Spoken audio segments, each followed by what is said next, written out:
Nouvelle mésaventure pour Jérôme Kerviel. Des juges d'instruction ont rendu 2 non-lieux après les plaintes de l'ex-trader contre la Société Générale.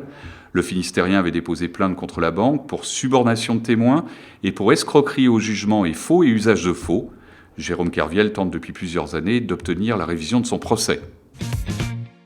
Un requin inoffensif, mais voleur. 2 plaisanciers se sont fait chipper un lieu jaune par un requin taupe au large de l'île de Bas. L'un d'entre eux, équipé d'une caméra étanche, a filmé toute la scène. Le requin taupe était un habitué des lieux il y a une vingtaine d'années. Il pourrait profiter des mesures de protection prises en sa faveur pour opérer son retour.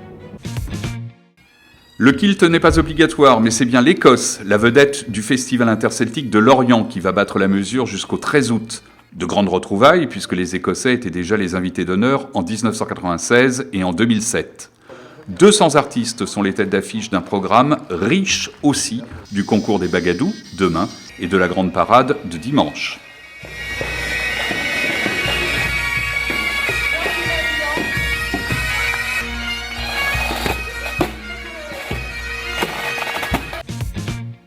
C'est d'ores et déjà un succès. C'est à guichet fermé que se tient jusqu'à dimanche la 18e édition du Festival du Bout du Monde à Crozon.